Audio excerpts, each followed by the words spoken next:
hero ទាំងនេះទាំងអស់គ្នាលេងឡើងសាំអីប៉ុន្តែឈប់ទាំងអស់គ្នាមានដែរចាប់អារម្មណ៍កន្លែងនេះហត់ថាបើសិនបើ hero ទាំង5ហ្នឹងនៅខាងក្រៅតើកម្ពស់របស់ hero ទាំង5ហ្នឹងមានកម្ពស់ប្រមាណទៅវីដេអូមួយនេះមិនជាវីដេអូ bully ឬមួយក៏ troll អីទៅលើ hero មួយណាទេប៉ុន្តែខ្ញុំ research ទៅវាចេញអញ្ចឹងមែនអញ្ចឹងហើយខ្ញុំខ្លាចគ្នាយើងអត់ដឹងខ្ញុំទៅ research តហើយធ្វើជាវីដេអូឲ្យទាំងអស់គ្នាមើលតហ្មងទៅតោះអញ្ចឹងកុំឲ្យខាត់ពេលយូរយើងចូលទៅវីដេអូយើងទាំងអស់គ្នា hero ទី1 Angela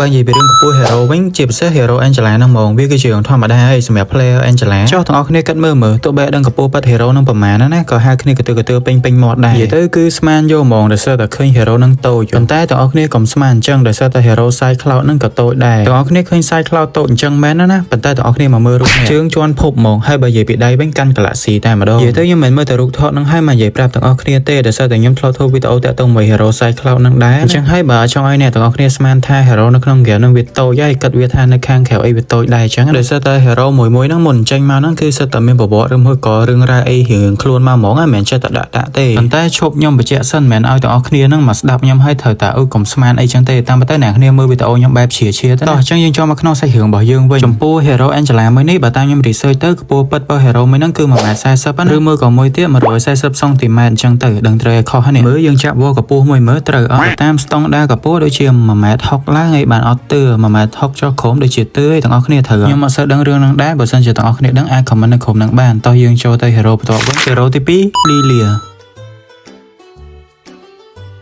hero មួយនេះឈ្មោះ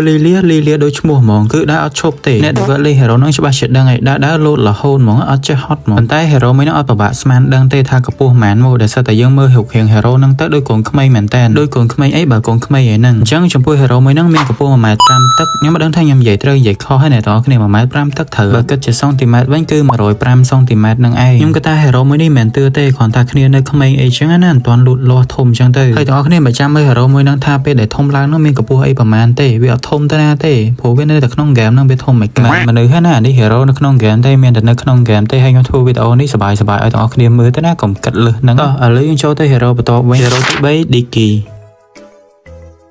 មុននឹងចូលដល់ hero ទី3ខ្ញុំសុំកាត់ទាំងអស់គ្នាបន្តិចសិនដោយសារតែការ free ticket លើកទី1របស់ event Layla Legend ហ្នឹងបានមកដល់ហើយបានមកដល់ឡើង2ថ្ងៃអញ្ចឹងគ្នាយើងអាចមកហៅដាក់នៅខាងខ្ញុំបានហើយនេះជាកញ្ចប់អ្នកគ្នាអាចរើកញ្ចប់បានហើយអាចសួរខ្ញុំផ្ទាល់ក៏បានដែរថាកញ្ចប់មួយណាដាក់ទៅ free ticket ហើយកញ្ចប់មួយណាដាក់ទៅ full អីចឹងដល់គ្នាអាចឆាតចូល page ឬមួយក៏ Telegram របស់ខ្ញុំសិនមកណាដោយសារតែ website របស់ខ្ញុំបន្តិចទៀតទៅហើយអញ្ចឹងសង្ឃឹមថាទាំងអស់គ្នាជួយ support ទាំងអស់គ្នាដោយសារតែតម្លៃខ្ញុំលក់ហ្នឹងគឺថោកមែនតើហើយទាំងអស់គ្នាឆាតមកទិញមកគឺប៉ះខ្ញុំផ្ទាល់ហ្មងខ្ញុំអ្នក reply ទាំងអស់គ្នាហើយខ្ញុំមិនលក់តែ Mobile Legend ទេ Roblox Free Fire អីក៏មានដែរអញ្ចឹងទាំងអស់គ្នាត្រូវការហ្គេមអីឆាតចូលមក page ខ្ញុំមកខ្ញុំដាក់ឲ្យបានតោះឥឡូវចូលមកក្នុងសាច់រឿងរបស់យើងវិញ hero Dicky នេះក៏អត់ពិបាកស្មានដែរដោយសារតែ hero នឹងជាសត្វទេមិនជាមនុស្ស hero នឹងដូចជាសត្វទិញតុយទាំងអស់គ្នាអញ្ចឹងចំពោះកម្ពស់របស់ hero មួយនឹងវិញគឺ42សង់ទីម៉ែត្រដោយសារតែគ្នាសត្វអញ្ចឹងកុំឆ្ងល់ថាកម្ពស់មិនតូចម៉េចហើយ hero Dicky នឹងគឺជា hero ដែលតូចជាងគេនៅក្នុង Mobile Legends ហ្នឹងនិយាយទៅតូចញឹកហ្មងតូចដូចអ្នកមើល hero ទី4 Nana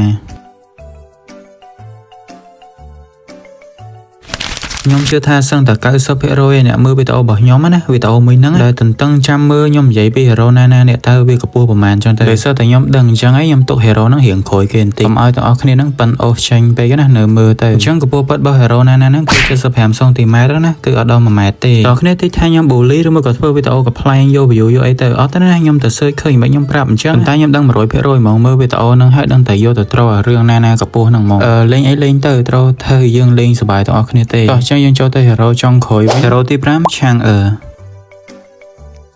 hero Chang'e នេះក៏តូចមិនធំដែរមើលឃើញធំតាមណាហើយ hero មួយហ្នឹងក៏នៅតូចដែរធំអីតាមណាស្ដាប់តវយទៅក៏ដឹងដែរថាចេញមកឡើងកូនក្មេងហ្មង hero ហ្នឹងមើលទៅរៀងឃើញធំដោយសារតែជីប្រច័ណ្ឌហ្នឹងតែតអស់គ្នាទាំង skill ទាំងអីចឹងណាទាំង skin អីហ្នឹងធំដោយសារប្រច័ណ្ឌហ្នឹងទេបើ Chang'e ផ្ទាល់ហ្មងឡើងតូចញឹបហ្មងអញ្ចឹងចំពោះកម្ពស់ប៉ិតរបស់ hero Chang'e ហ្នឹងវិញគឺ78សង់ទីម៉ែត្រយ៉ាងណាក៏ធំជាងណាដែរធំជាងឡើង3សង់ទីម៉ែត្រធំជាងអីខ្ពស់ជាងធំជាងអសូរតែគីឡូហើយវីដេអូមួយនេះខ្ញុំលើកតែ5 hero ហ្នឹងមកសិនទេនៅមាន hero ច្រើនទៀតនិយាយទៅ hero នៅក្នុង Mobile Legends មានប្រហែលហ្នឹងគឺគេប្រាប់ទាំងអស់ហ្នឹងប៉ុន្តែខ្ញុំចាំមើលគ្នាយើងសិនថាចូលចិត្ត content អីរបៀបហ្នឹងអត់ថាផុសទៅចូលចិត្តច្រើនអត់បើសិនជាចូលចិត្តច្រើនអីខ្ញុំនឹងធ្វើ part 2 ឬមកក៏ part 3 អីតទៀតចឹងទៅហើយទាំងអស់គ្នាបើសិនជាចង់ top up ឬមកក៏ដាក់ពេជ្រដាក់អីហ្នឹងណាកុំភ្លេច100ខ្ញុំបាននិយាយទៅខ្ញុំមានច្រើន game ច្រើនជំរឿឲ្យទាំងអស់គ្នាមែនតើហើយបើនិយាយពីតម្លៃវិញខ្ញុំហ៊ាននិយាយថាថោកហ្មងអញ្ចឹងទាំងអស់គ្នាអាច chat មក page ឬមកក៏ Telegram របស់ខ្ញុំសិនទៅអញ្ចឹងវីដេអូរបស់ខ្ញុំមានតែប៉ុណ្្នឹងទេអរគុណ